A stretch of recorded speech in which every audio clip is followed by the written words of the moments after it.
ओम नमो Narayan channel प्रस्तुत करता है श्रीमद् भागवत महापुराण के अध्यायों का सरल हिंदी रूपांतरण। आइए सुनते हैं।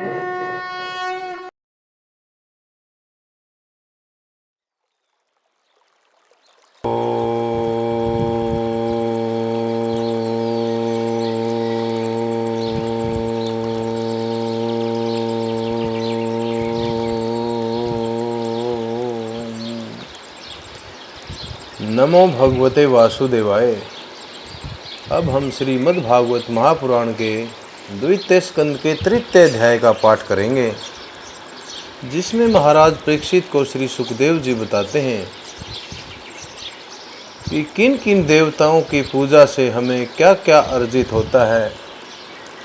अलग अलग तरह के इंसान अलग अलग तरह के कामना जो रखते हैं, अलग अलग तरह की कामना किस किस प्रकार की कामना के लिए किस किस देवता की हमें पूजा करनी चाहिए, इस अध्याय के अंदर यही बतलाया गया है। धन चाहने वालों को किसकी पूजा करनी चाहिए, लक्ष्मी चाहने वाले को किसकी पूजा करनी चाहिए, संतान के लिए किसकी पूजा करनी चाहिए, धर्म पत्नी के लिए किसकी पूजा करनी चाहिए, वंश को आगे बढ़ाने के लिए किस देवता की पूजा करनी चाहिए, पितरों को क्यों पूजना चाहिए, मोक्ष की प्राप्ति के लिए किसकी पूजा की जानी चाहिए, यही सभी चीज़ें बहुत गहराई के साथ इस अध्याय के अंदर बताई गई हैं। आइए पाठ को शुरू करते हैं। श्री सुखदेव जी ने कहा, परीक्षित, तुमने मुझसे जो पूछा था कि मरते समय बुद्धिमान मनुष्य को क्या करना चाहिए, इसका मैंने तुम्हें उत्तर दे दिया है।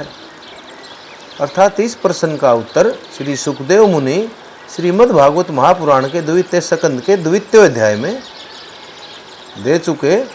अब हम तृतीय अध्याय को पाठ कर रहे हैं। तो इसके अंदर महाराज परीक्षित को श्री सुखदेव मुनि जी कहते हैं कि परीक्षित, जो आपने मुझसे प्रश्न किया था कि बुद्धिमान मनुष्य को मरते समय क्या करना चाहिए, इसका मैं आपको उत्तर दे चुका हूँ। जो ब्रह्म तेज का इच्छुक हो वह बृहस्पति की, जिसे इंद्रियों की विशेष शक्ति की कामना हो वह इंद्र की, और जिसे संतान की लालसा हो वह प्रजापतियों की उपासना करे, अर्थात ब्रह्मा जी की उपासना करे। जिसे लक्ष्मी चाहिए वह माया देवी की, जिसे तेज चाहिए वह अग्नि की, जिसे धन चाहिए वह वसुओं की। इंद्र के सहायक देवताओं को वसु कहा गया है। जिसे धन चाहिए उसे वसुओं की, और जिस प्रभावशाली पुरुष को वीरता चाहिए उसे रुद्रों की उपासना करनी चाहिए।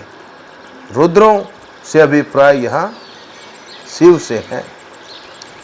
जिसे बहुत अन्न प्राप्त करने की इच्छा हो वह अदिति की, अर्थात अदिति की, और जिसे स्वर्ग की कामना हो वह अदिति के पुत्र देवताओं का। जिसे राज्य की अभिलाषा हो वह विश्व देवों का, और जो प्रजा को अपने अनुकूल बनाने की इच्छा रखता हो उसे साध्य देवताओं की आराधना करनी चाहिए। जो लोग आयु की इच्छा से, अर्थात आयु की जिसकी इच्छा है उसे अश्विनी कुमारों की, पुष्टि की इच्छा से पृथ्वी की, और प्रतिष्ठा की चाह हो तो लोक माता पृथ्वी, और धो आकाश का सेवन, अर्थात आकाश की पूजा करनी चाहिए। सौंदर्य की चाह से गंधर्वों की, पत्नी की प्राप्ति के लिए उर्वशी अप्सरा की, और सबका स्वामी बनने के लिए ब्रह्मा की आराधना करनी चाहिए। जिसे यश की इच्छा हो वह यज्ञ पुरुष की, जिसे खजाने की लालसा हो वह वरुण की, विद्या प्राप्त करने की आकांक्षा हो तो भगवान शंकर की, और पति पत्नी में अगर परस्पर प्रेम बनाए रखना हो तो माँ पार्वती की उपासना करनी चाहिए। धर्म उपार्जन करने के लिए विष्णु भगवान की, वंश परंपरा की रक्षा के लिए पितरों की, बाधाओं से बचने के लिए यक्षों की, और बलवान होने के लिए मरुद गणों की आराधना करनी चाहिए। मरुद गणों से यहाँ तात्पर्य जब दीप्ति के गर्भ के 7 टुकड़े होकर आकाश के अंदर बिखर गए थे, तो उस टाइम इन गणों से 7 और आगे 49 मरुत गणों का जन्म माना गया है। तो यहाँ मरुत गणों की आराधना वही बताई गई है। राज्य के लिए मनवंतरों के अधिपति देवों को, अभिचार के लिए नैऋति को, भोगों के लिए चंद्रमा को, और निष्कामता प्राप्त करने के लिए परम पुरुष नारायण को भजना चाहिए। और जो बुद्धिमान पुरुष हैं वह चाहे निष्काम हो, समस्त कामनाओं से युक्त हो अथवा मोक्ष चाहते हो, उसे तो तीव्र भक्ति योग के द्वारा केवल पुरुषोत्तम भगवान की ही आराधना करनी चाहिए। जितने भी उपासक हैं उनका सबसे बड़ा हित इसी में है कि वे भगवान के प्रेमी भक्तों का संग करके भगवान में अविचल प्रेम प्राप्त करने, अविचल जो कभी विचलित न हो, ऐसा प्रेम प्राप्त कर लें। ऐसे पुरुषों के सत्संग में जो भगवान की लीला कथाएं होती हैं, उनसे उस दुर्लभ ज्ञान की प्राप्ति होती है जिससे संसार सागर की त्रिगुणमयी तरंगमालाओं के थपेड़े शांत हो जाते हैं। हृदय शुद्ध होकर आनंद का अनुभव होने लगता है। इंद्रियों के विषयों में आसक्ति नहीं रहती। इंद्रियों के जो विषय भोग हैं उनके अंदर इच्छाएं नहीं रहती। केवल मोक्ष का सर्वसम्मत मार्ग भक्ति योग प्राप्त हो जाता है। भगवान की ऐसी रसमयी कथाओं का चस्का लग जाने पर भला कौन ऐसा है जो उनमें प्रेम न करे। शौनक जी ने कहा, सूत जी, राजा परीक्षित ने सुखदेव जी की यह बात सुनकर उनसे और क्या पूछा। वे तो सर्वज्ञ होने के साथ ही मधुर वर्णन करने में भी बड़े निपुण थे। सूत जी, आप तो सब कुछ जानते हैं। हम लोग उनकी वह बातचीत बड़े प्रेम से सुनना चाहते हैं। आप कृपा करके अवश्य सुनाइए, क्योंकि संतों की सभा में ऐसी ही बातें होती हैं जिनका अंतर्भाव भगवान की ही रसमयी लीला कथा में ही होता है। पांडुनंदन महारथी राजा परीक्षित बड़े भक्त वत्सल थे, अर्थात पांडवों के पुत्र महाराजा परीक्षित बड़े ही भगवत भक्त थे, भगवान के भक्त थे। बाल्यावस्था में खिलौनों से खेलते समय भी वे श्री कृष्ण लीला का ही रस लेते थे। भगन में श्री सुखदेव जी भी जन्म से ही भगवत प्रायण हैं, अर्थात सुखदेव जी भी जन्म से ही भगवान को अपना सब कुछ अर्पण करने वाले भगवान के भक्त हैं। ऐसे संतों के सत्संग में भगवान के मंगलमय गुणों की दिव्य चर्चा अवश्य ही हुई होगी। जिसका समय भगवान श्री कृष्ण के गुणों के गान और श्रवण में व्यतीत हो रहा है, उसके अतिरिक्त सभी मनुष्यों की आयु व्यर्थ जा रही है। ये भगवान सूर्य प्रतिदिन अपने उदय और अस्त से उनकी आयु छीनते जा रहे हैं। क्या वृक्ष नहीं जीते? क्या लुहार की धोंकनी सांस नहीं लेती? गांव के अन्य पालतू पशु क्या मनुष्य पशु की ही तरह खाते पीते या मैथुन नहीं करते? जिसके कान में भगवान श्री कृष्ण की लीला कथा कभी नहीं पड़ी, वह नर पशु, कुत्ते, ग्राम शुकर अर्थात ग्राम सुअर, ऊंट और गधे से भी गया बीता है।